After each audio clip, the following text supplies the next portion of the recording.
Sampah plastik adalah salah satu sampah yang berjenis anorganik. Sampah yang berjenis anorganik biasanya sangatlah susah untuk diuraikan. Butuh waktu 50 hingga 100 tahun untuk menguraikan sampah tersebut, yang artinya membutuhkan waktu 2 generasi untuk melenyapkan atau menguraikan sampah plastik tersebut. Dari seluruh sampah yang tidak terkelola dengan baik di daratan, sebagiannya dibuang ke sungai hingga berakhir di lautan. Menurut data Kementerian Lingkungan Hidup dan Kehutanan, pada tahun 2020, wilayah Indonesia sudah tercemar oleh sekitar 1.772,7 gram sampah per meter persegi.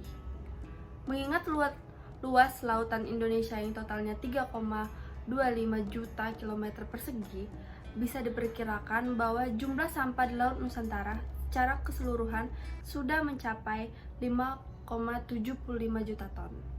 Jenis sampah yang paling banyak ditemukan adalah sampah plastik dengan bobot seberat 627,80 gram meter persegi.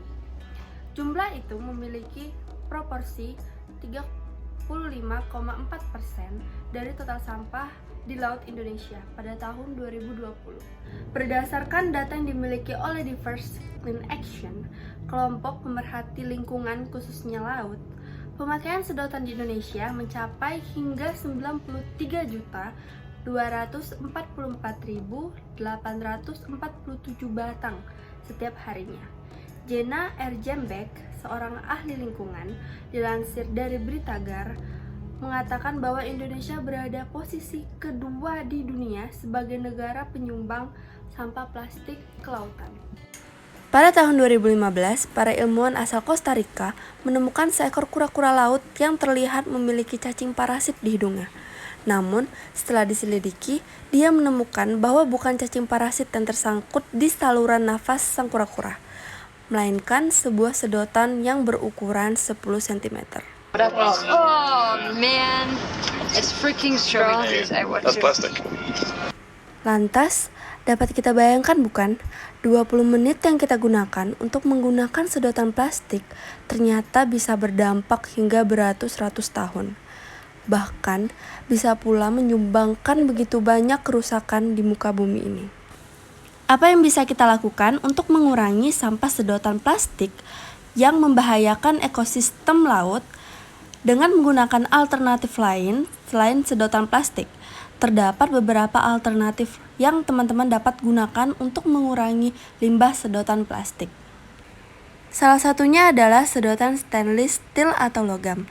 Sedotan stainless merupakan salah satu alternatif sedotan plastik yang banyak dijual di pasaran. Sedotan stainless tentunya lebih ramah lingkungan, apalagi penggunaannya sangat awet dan dapat digunakan berulang-ulang dan juga berbahan kuat.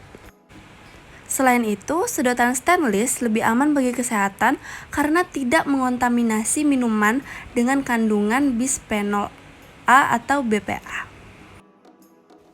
Maka dari itu, tentu upaya ini juga harus terus sering dikampanyekan oleh pihak pemerintahan agar dapat membantu menekan penggunaan sedotan plastik di lingkungan masyarakat.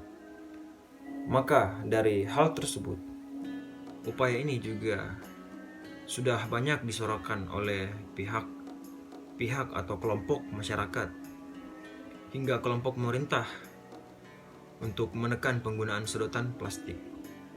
Sebagai contohnya, Menteri Dalam Negeri atau Mendagri Djahjo Kumolo yang mana menghimbau seluruh jajaran di lingkungan Kemendagri agar tidak menggunakan bahan plastik sekali pakai.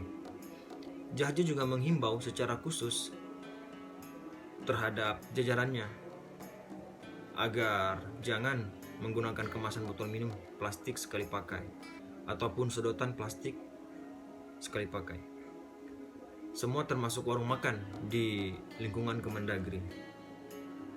Dengan adanya hal tersebut, tentu dapat membantu atau memberikan dukungan lebih untuk kelompok kami dalam menyukseskan upaya yang telah kelompok kami usahakan. Jadi, kelompok kami pun memikirkan tentang pengidentifikasian Green Talk sebagai suatu tradisi tersendiri yang juga merupakan suatu hal yang memungkinkan. dengan merujuk pada Green Talk, pengonstruksian suatu posisi Green Talk atau perspektif hijau yang tentunya berbeda dari perspektif lainnya dalam HI adalah hal yang sangat memungkinkan. Inti perspektif hijau adalah suatu perhatian pada hubungan manusia dan alam. Green Talk menekankan bahwa perubahan dari pandangan dunia pramodern sebagai suatu yang penting bagi pemahaman kita tentang permasalahan lingkungan hidup. Pada masa pramodern, orang-orang menghormati atau takut terhadap alam, sedangkan persepsi modern menekankan kemampuan manusia untuk menaklukkan alam. Perspektif hijau menuntut kemudian suatu restrukturalisasi radikal dari berbagai aspek organisasi manusia, mulai dari kebiasaan sehari-hari seperti konsumerisme, hingga pada tantangan dunia kontemporer yang dibangun berdasarkan eksploitasi terhadap dunia alam dan penindasan atau menganalisa terhadap kelompok-kelompok sosial tertentu. Yang dimana, satu yang pasti ialah dengan mulai memperbaiki segala bentuk konsumsi, tentu akan turut membantu dalam memulihkan alam walau secara perlahan. Dalam hal ini, kelompok kami pun turut mengkampanyekan perihal bagaimana solusi yang baik untuk menekan konsumsi sedotan plastik dengan berbagai upaya yang telah kami sebutkan tadi.